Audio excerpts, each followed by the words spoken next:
जिसमें दो संख्याएं रिपीट में है 12 12 12 12। ऐसी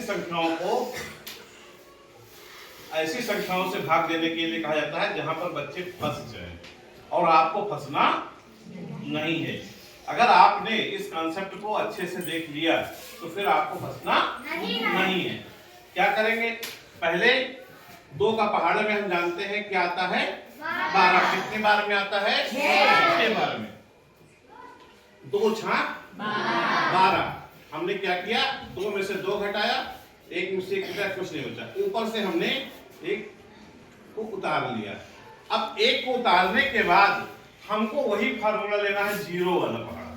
ठीक, क्योंकि 2 से 1 छोटा है तो हम 0 जा में ले जाएंगे। तो 2 शून्य। अब हम यहां से घटाएंगे। अब ये 1 बचा। अब ये 1 भाग की प्रक्रिया से घटाकर आया हुआ है। भाग की प्रक्रिया से घटाकर आया। यहां पर जो 1 था इस जगह, ये ऊपर सवाल से उतर के आया था, और यहां पर हमारी प्रक्रिया पूरी हो गई है तो घटाने के बाद आया है। अभी हमारे पास मूल संख्या में 1 अंक है। कौन सा? 2। तो हम 2 को जरा सा नीचे लाते हैं तो यहाँ पर 2 हो गया। अब ये संख्या बन गई 12। तो यहाँ 0 इसलिए नहीं होगा क्योंकि 2 से 12 कट जाता है, बड़ी है। तो 2 का पहाड़ पढ़ेंगे 12 के, 2 छाक 12। और यहाँ पर 12 हम लिख देंगे और इसमें से इसको घटा देंगे, इसको घटा देंगे। आंसर हमारा आ गया 606। जब कहीं किसी सवाल में, भाग के सवाल में हमको कंफ्यूजन हो, भ्रम हो, ठीक, तो हम क्या करें? इस जो भागफल है इसको लेके जिससे हमने भाग दिया है उससे गुणा कर दें। देखो जरा, 2 छाक 12 के 2 हासिल आए 2 शून्य। हाँ, उसमें 1 जोड़ो 1 और 2 छाक 12।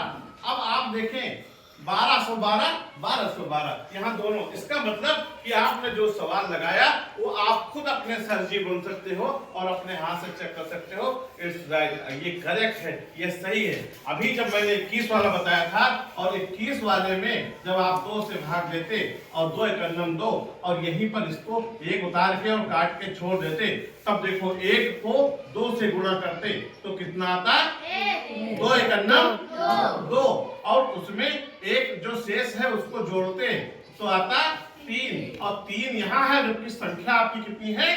21 है। इसलिए ये सवाल तरीका जो होता है वो गलत होता। ये वाला तरीका आपका सही है। इसलिए घर जाकर के ऐसे और सवाल खुद से सोचना और उन पर बनाना। जो 21 का सवाल मैंने दिया है और उसको 3 से करना है, वो सेम इसी डिजिट का है। ऐसे ही किसी, जैसे आपको सवाल बनाना है, आप 4 से 16 ले लो, एक और 16 लगा लो अपना अभ्यास करने के लिए। गिनती लिखो, जैसे कोई गिनती बोलो, 1 अंक की कोई गिनती बोलो 6 के पहाड़े की कोई गिनती बोलो 36 आपने लिख लिया। ठीक, और आप उसको सरल हल करो, फिर देखो गुणा करके वेरीफाई करो कि जो हम भागफल निकाल रहे हैं वो भागफल 6 से गुणा करने पर फिर से वही संख्या आती है कि नहीं आती है। मेरी बात समझ में आ गई? आ गई तो ताली बजाओ।